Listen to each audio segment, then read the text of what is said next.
un mois drama avec beaucoup de déceptions pour mon compte et notamment sur des trucs qui partaient vraiment du feu de Dieu, mais j'ai quand même une chouette petite pépite à vous partager ce mois-ci.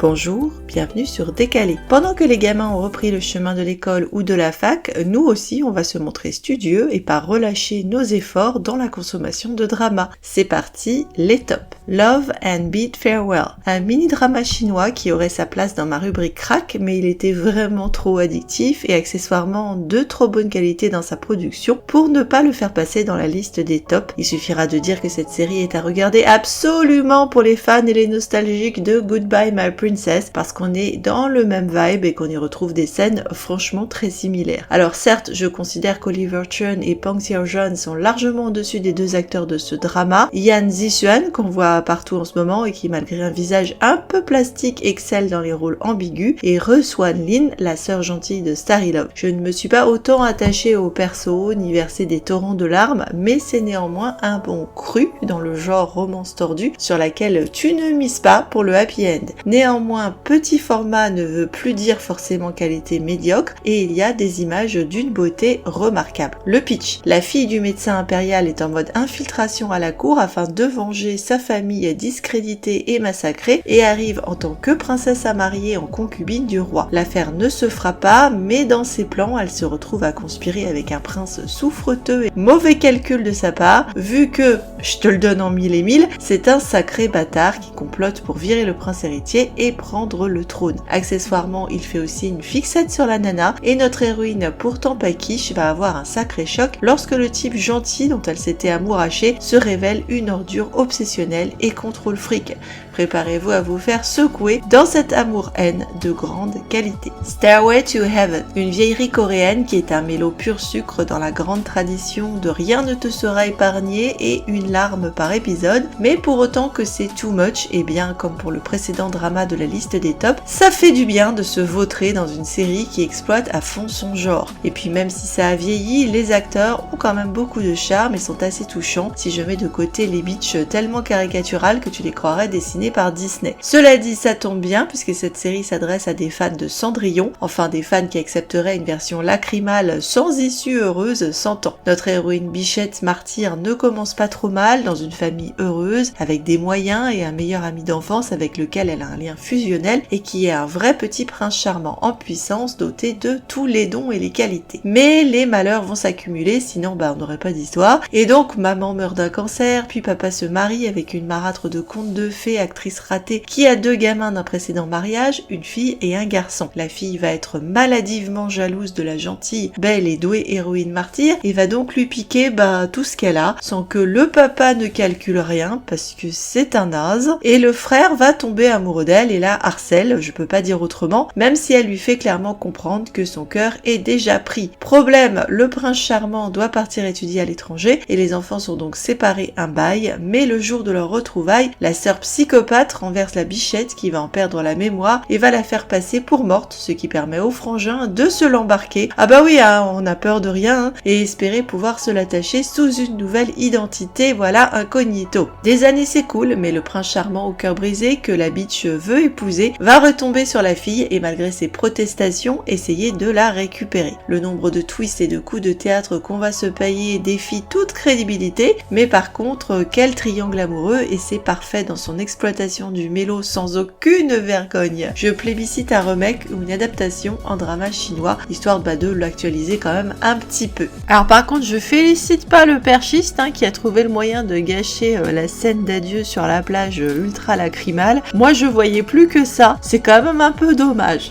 On continue avec Are You the One? Cette série chinoise partait haut la main pour figurer dans le top du mois, ne serait-ce que pour la performance de Zhang Wanyi, alias Gege de Lost You Forever, qui continue à se faire perforer l'épaule façon passoire, mais à cette fois l'occasion de pécho. Malgré cet excellent début et la superbe dynamique entre les deux persos, ça a fini par dévoluer et le moment où ton couple se met vraiment en couple, c'est la déception, parce que toi tu attendais le feu d'artifice et ce fut un pétard mouillé. Je précise aussi que j'ai lu la plus grande partie du roman dont c'est adapté, côté et je confirme qu'on a été volé outrageusement parce que le mec est bien plus chaudasse et bien plus tôt d'ailleurs dans l'histoire que dans l'adaptation tiédasse qui nous est faite. C'est grand dommage. Néanmoins, la prod est belle et l'intrigue de base est excellente. Un général essaie de mettre la main depuis des lustres sur un rebelle qui est son ennemi intime et qu'il considère comme son rival et son seul égal et pense enfin avoir l'occasion de s'en débarrasser lorsque le hasard lui fait mettre la main sur la concubine chérie du rebelle qu'il retrouve en piteux état et amnésique, ça tombe bien, dans une rivière. Sur un malentendu autour de son surnom, la Miss le prend pour l'homme qu'elle avait épousé avant de rejoindre le gang des rebelles et le mec, loin de l'en dissuader, va élaborer tout un tissu de mensonges autour de la nana afin de se faire passer en effet pour son époux et fils de marchand nonchalant amateur de go afin de dresser tout un piège pour attirer le rebelle dans ses filets. Problème, la fille a beau avoir perdu la mémoire, elle est loin d'être con et ses talents ainsi que son affection de plus en plus sincère, bien que méfiante au début, vont conquérir le mec qui s'embourbe de plus en plus dans les mensonges et cette partie-là est un bonheur. Ça a des allures de comédie, mais vous vous doutez que ça va partir en sucette au vu de la personnalité en fait impitoyable des deux persos et que l'identité de la nana n'est pas si simple. En fait, on sait dès le début que c'est elle le fameux rebelle que le mec cherche. Il y a tout un tas de persos secondaires sympas, même si je me balèque du deuxième perso masculin et de sa reconquête du trône, ainsi que son histoire avec son épouse, fille de général. Il y a des scènes formidables, une héroïne engageante et l'acteur confirme tout le bien que je pense de lui depuis Lost You Forever, mais je suis dégoûtée que la deuxième partie soit devenue si fadasse. We All Lie, drama chinois contemporain qui porte très bien son titre parce qu'en effet on a une galerie de persos très peu recommandables et on a par contre le plaisir de retrouver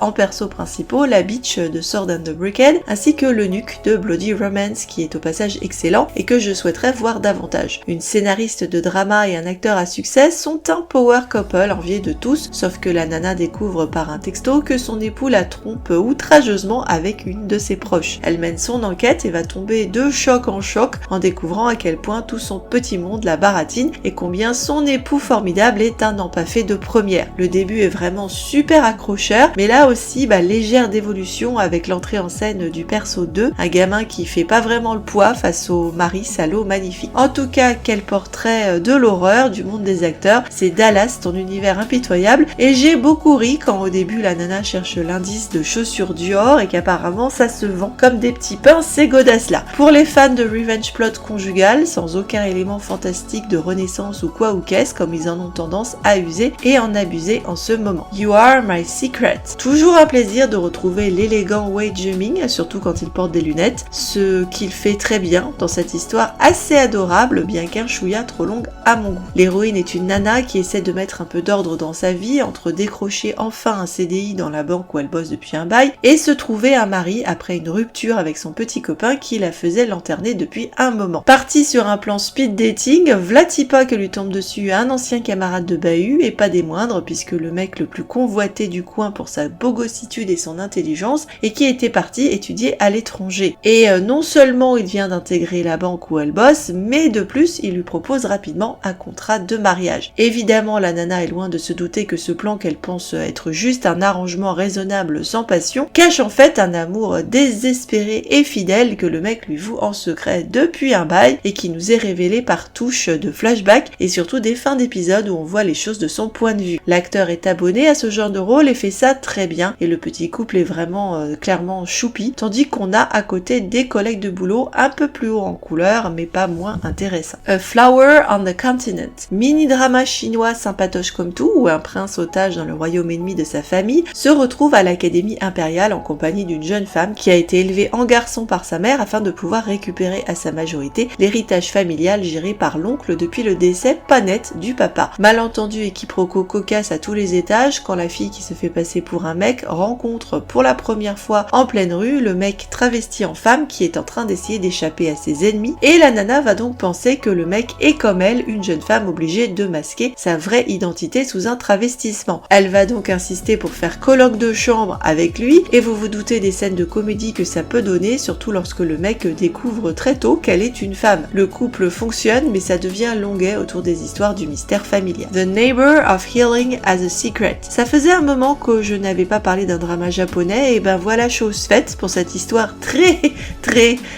tordue mais néanmoins intéressante où un fils de famille stalk une jeune femme depuis qu'elle l'a l'a empêché de se suicider. Il s'installe juste à côté de chez elle et elle le prend donc pour un gentil voisin propre sur lui, alors qu'on le montre clairement avec des expressions cartoonesques qui foutent bien les toches en mode gros psychopathe. Qui plus est, la gentille fille incapable de dire non dans sa boîte est l'objet de l'obsession de tout un tas de frappadingues, puisque son stalker de voisin la sauve d'un autre stalker, qu'un autre mec s'intéresse à elle, et donc c'est l'embarras du choix et le choix de l'embarras en matière de mec à problème. La série n'excuse pas du tout le stalking ou le harcèlement, mais néanmoins un lien secret entre les persos, et on a quand même, après une expiation, un sac de nœuds romantique pour le mec et la nana. 101 Marriages. J'aime bien les deux acteurs principaux, donc j'étais partante à fond pour cette association dans cette histoire qui se regarde, mais qui est bourrée de problèmes à plus d'un niveau. On découvre les deux persos principaux en couple au début de l'histoire, mais dans un sale mariage arrangé un poil tordu, puisqu'on comprend que le mec a forcé la nana à l'épouser alors qu'elle en aimait un autre, profitant de ses soucis d'argent et de son besoin de trouver des fonds pour les soins intensifs de son petit frère à l'hôpital dans le coma depuis un accident de voiture, le jour où justement il l'aidait à fuir le mariage avec le type. On peut pas dire que ça part sur des bonnes bases, ce truc-là. Plus complexe et plus tordu, ils se connaissent depuis l'enfance et le mec a toujours été amoureux de la fille alors qu'elle ne le voyait que comme son meilleur pote et louchait sur un flanc qui lui est amoureux de la sœur. Ça vous suffit pas? Eh ben ajoutez que le mariage est un secret, que la nana est une bichette martyre dans sa famille et que bien qu'elle n'aime pas son époux, le couple a apparemment une vie sexuelle assez régulière pour que la nana soit tombée enceinte et est avortée, ce qui est un mystère au début de l'histoire et dont on finira par te donner les raisons plus tard. Ça donne un contexte quand même hyper lourd où le mec a bizarrement un comportement hyper puéril, limite à être content d'un bisou d'ado alors que quand même, on rappelle, les deux personnages ont une vie sexuelle. Le couple va devoir divorcer because scandales divers et comme on n'est jamais assez chiant, au moment où il accepte de la laisser partir, la nénette prend conscience qu'en fait elle est amoureuse de lui, parce que gros malentendu sur la raison pour laquelle elle était amoureuse du flanc. Honnêtement, l'intrigue est spectaculairement con et puéril, mais les acteurs te vendent n'importe quel délire. Donnez-leur du bon punaise. When I See Your Face. La prosopagnosie vous fascine, eh ben ça tombe bien, les séries asiatiques les kiffent et avec The Beauty Inside, The Secret Life of My Secretary et plus récemment Follow Your Heart, ce drama chinois nous permet de passer plus de temps avec un perso atteint de cette pathologie qui touche, je le rappelle, seulement 2,5% de la population mondiale, apparemment tous en Asie. N'empêche que c'est charmant et que ça nous évite, comme dans Beauty Inside ou Follow Your Heart, une intrigue de magie ou de fantastique. Ambiance premier amour à la fac avec une jeune femme souffrant de cette condition depuis sa naissance et qui pourtant fait dans la photographie. Soupçonnée de plagiat, elle est sauvée du scandale et de la foule en colère par un beau gosse qui se spécialise lui en psychologie et qui du coup sera fort mari quand elle ne le reconnaît pas lors de leur prochaine rencontre. Ignorant tout de sa condition mais décidé à l'étudier comme un cas clinique de personnalité compliquée, il provoque rencontre sur rencontre mais va surtout s'amouracher d'elle dans le processus alors qu'elle commence à se demander si le type ne lui rappellerait pas,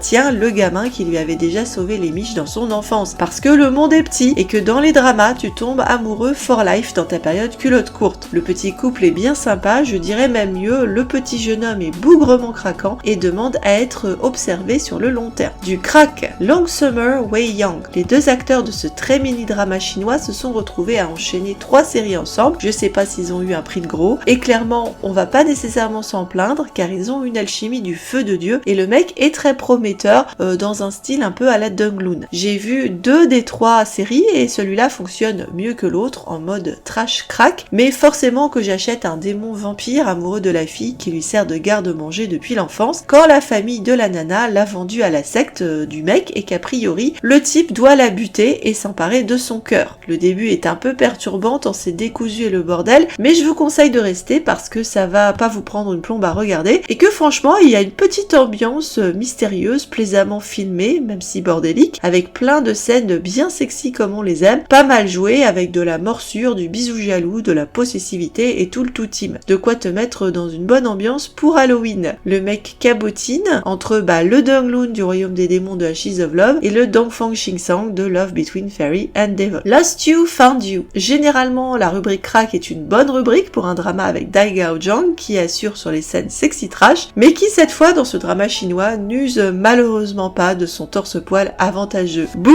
On se demande pourquoi, mais peut-être que l'acteur en a marre de se faire limiter à ses pectoraux, ce qui est quand même à l'origine de sa popularité et de son fonds de commerce, on va pas se mentir non plus. Ne couvre pas ce sein qu'on est venu voir, Daigyeojong. Encore un format mini-drama où une nana avec un arc de vengeance embauchée dans une secte se retrouve face à un gardien de la secte des méchants autour d'une histoire de drogue. Mais v'là-t-il pas qu'elle découvre sous le masque du très méchant son vieux pote et premier amour qui lui avait demandé de fuir la ville pour sa protection et qu'elle avait perdu de vue donc, d'où le titre, et qui est maintenant en passe d'épouser la bitch du clan. Ça se frite et ça fricote dans les cabines d'essayage et ça donne du bisou chaud patate, mais ça fait une intrigue assez oubliable. N'empêche, même avec la chemise, on a de la sensualité comme il faut et où il faut. Flop et bof. Alors toute une tripotée ce mois-ci, il faut le reconnaître. Love's Rebellion. Je milite non-stop depuis Story of Cunning Palace pour que Zhang Li-re n'ait que des rôles de perso moralement gris ou villainous crush, et j'aurais pu espérer pour ce drama chinois où il commence en empereur gentil qui se retrouve possédé par une puissance démoniaque qui l'infiltre à la Venom, vu que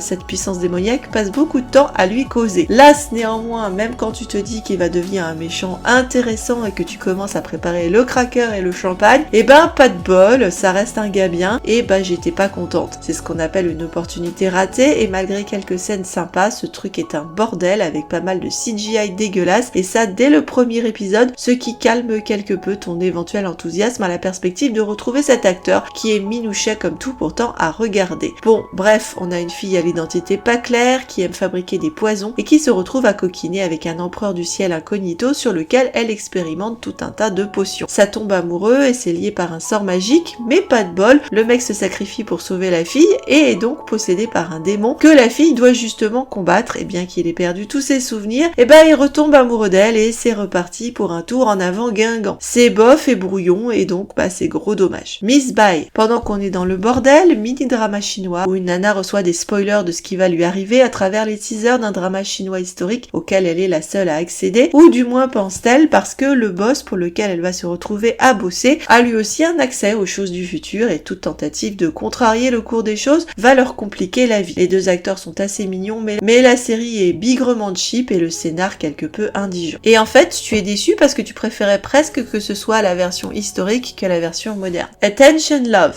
Drama taïwanais, ambiance bahut du genre It Started With a Kiss, où un garçon et une jeune fille sont promis depuis avant leur naissance à cause du dernier vœu d'un grand-père, et le garçon a pas eu la vie facile car ses parents sont morts dans un tragique accident de voiture et il a dû partir vivre au Japon en ayant fait le deuil de tous ses sentiments. Le voilà rentré au pays à crécher dans la famille de la promise, une fouteuse de merde aussi peu scolaire que lui est brillant, un classique, et qui va flasher sur lui dès qu'elle le voit, mais on le ferait à moins car l'acteur est ma foi un fort joli garçon. Il ne répond pas vraiment à son affection parce qu'il est quelque peu mort à l'intérieur, mais évidemment elle va finir par faire craquer son armure et ça se passe avec tout un tas de persos secondaires frappadingues, dont un autre joli garçon joué par le lumineux Riley Wang. Une fois que vous aurez bien eu la chanson des Carpenters dans la tête, comme la nana, ça casse pas trois pattes à un canard, ça traîne en longueur, même si le couple est vraiment joli à regarder.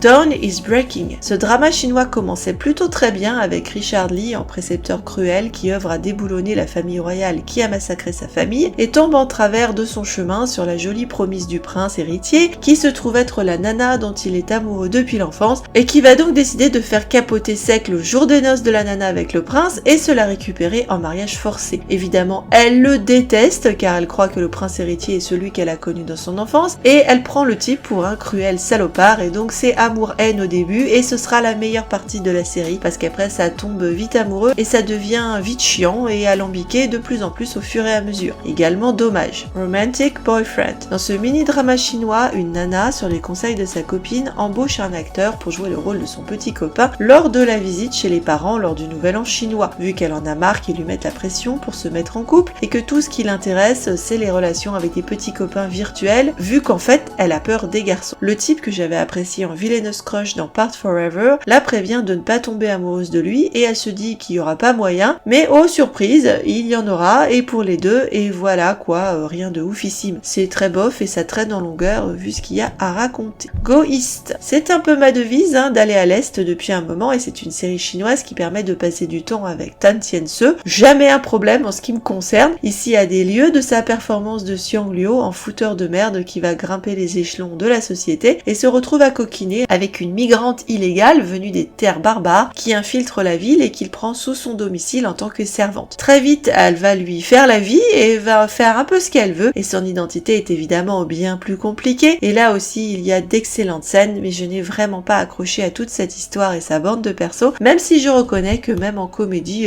Tan Tien-se joue très bien. Chang Si-song, ils étaient très bien dans Long Summer, et j'étais curieuse de voir ce que ça donnerait dans une autre dynamique, et pour autant que ces deux acteurs ont indéniablement du sex appeal ensemble, c'est vraiment trop le bordel dans ce mini-drama chinois où une impératrice en arc de vengeance fout le dawa à la cour et fait mumuse avec son beau-fils avec lequel c'est tension sexuelle jusqu'à ce qu'il se retrouve sur le trône et veuille épouser sa belle-mère, et c'est une passion destructrice et pas qu'un peu puisque le type fait partie de sa liste à abattre, sauf que pas si simple évidemment de ne pas se laisser prendre à son propre piège quand en plus ton beau-fils était physiquement intelligent. Ça aurait tous les bons éléments et il y a des scènes chaud patate, mais c'est le bordel, et dans le même style, préféré Song of the Dynasty avec Richard Lee. You Belong to Me, mini-drama que vous pouvez aussi trouver sur YouTube sous le titre Please Don't My Master. Ça utilise sans vergogne la musique de 10 Miles et c'est un voyage interdimensionnel d'une nana enceinte qui découvre que son mari la trompe et se retrouve dans le passé, pas enceinte, mais le jour de son divorce avec le mari, avec une possible chance de reconnecter avec lui en fait, et c'est une grosse pochette bordélique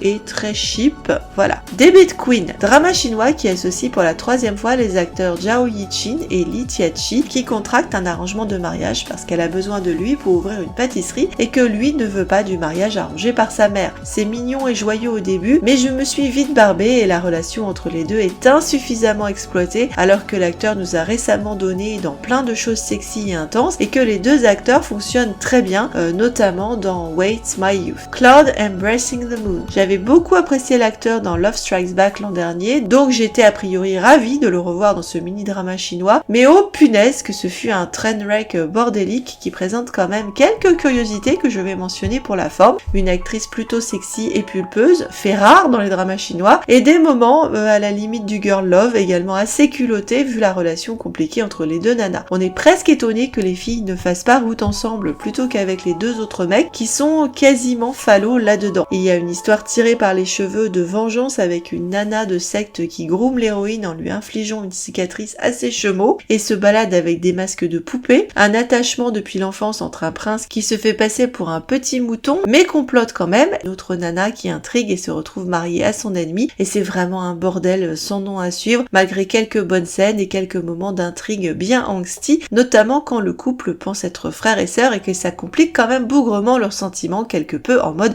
amour tabou et impossible. Le bordel et la chose se fera jusqu'à la fin où la fille en peut plus de mourir et pas mourir, et même alors que tu la crois bien raide morte enfin, apparemment 3 ans plus tard la voilà ressuscitée et tu es bien embêté par la chose et tu n'as rien compris. Les Ningyi d'or, meilleur acteur. Eh bien Tim Guege ce mois-ci alors que Tim Damon aurait pu emporter la mise, mais Jiang Wanyi fait un très beau boulot dans Are You the One et a donc de le suivre dans ses prochains dramas. Je vais quand même aussi faire une accolade à Wei Zheming parce qu'il le vaut bien, toujours élégant, toujours impeccable et qui s'impose de drama en drama, qui fait toujours du bon travail même si tout en discrétion. J'aimerais bien qu'on lui confie un rôle à un contre-emploi, pourquoi pas un Villainous Crush pour voir un peu ce que ça donne. Meilleure actrice, j'avais bien repéré la très jolie Wang Xiujan en Concubine Beach dans Serenade of Peaceful Joy et je dois dire qu'elle fait le taf avec une remarquable élégance dans la veine des Liu Yifei. Meilleur acteur dans un second rôle, Shin Yun-jun qui m'avait marqué dans la série Bridal Mask où il était le frère rebelle du perso principal qui faisait semblant de faire le fou pour mieux résister contre les méchants Japs, et bien cette fois encore il crève l'écran en second rôle dans Stairway to Heaven où son personnage décorché vif est à la fois insupportable et touchant, dévoué à l'héroïne mais faisant connerie sur connerie, un anti-héros un peu paumé. Meilleure actrice dans un second rôle, j'ai beaucoup aimé l'allure et la maturité du perso joué par Wang Zhen-R dans You Are My Secret et ça nous changeait des oies blanches et des quiches évaporées. On a une femme qui assume sa sexualité et qui est plus réaliste que ce qu'on nous vend d'habitude. Meilleure musique, il n'y a pas vraiment eu de bons thèmes remarquables ce mois-ci, donc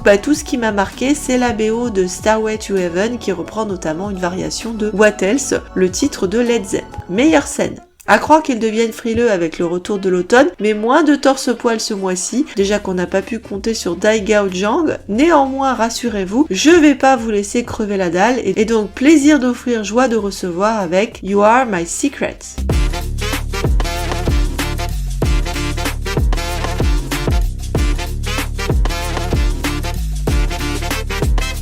Are You the One?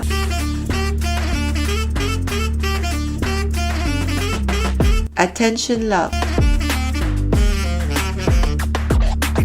Flower on the Continent.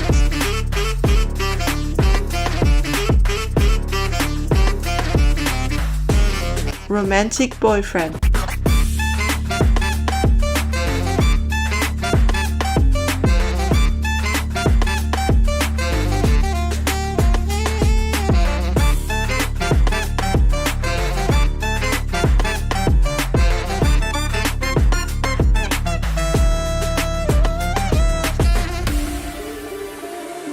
Cloud Embracing the Moon.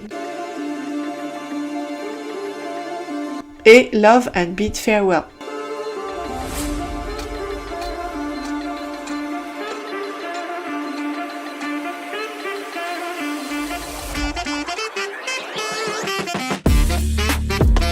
Pour les meilleures scènes, je signale du joli bisou dans une baignoire dans Go East ainsi qu'une scène de lit bien sympatoche. Dans You Are My Secret, une scène bourrée et également un très joli bisou. Dans Lost You Found You, plein de bisous chauds de pataterie dont en particulier celle de la cabine d'essayage. Du sensuel aussi dans Cloud Embracing the Moon entre les nanas au bord du Girl Love. Ça fera plaisir à plein de personnes. Et la scène de la fille qui s'offre au mec. Dans Long Summer Way Young, un bisou placard, du bisou jaloux et de la réplique Herbacha quand le mec affirme à la fille que son corps lui appartient. Le genre de truc qu'on déteste quand on est féministe mais qu'on aime bien dans les fictions. Dans Love and Bid Farewell, plein de scènes assez secouées et dysfonctionnelles que vous apprécierez si c'est votre truc, mais qui peuvent être perturbantes pour les âmes sensibles. Dans Are You the One, la scène où la nana veut consommer et que le mec est bien embarrassé au bout de sa vie, le bisou où elle lui offre de découvrir le goût de la haine et le yin-yang où elle le perfore façon brochette. Et voilà, encore mission accomplie pour un mois drama. On attend beaucoup de choses dans les mois à venir entre Fangs of Fortune ou Kill Me Love Me. Alors personnellement j'attends particulièrement celui-là. Comme d'habitude, au plaisir de découvrir vos playlists du moment et vos coups de cœur. Merci d'avoir suivi cet épisode, de liker et partager s'il vous a plu. Bienvenue aux nouvelles et aux nouveaux abonnés et bon binge watch.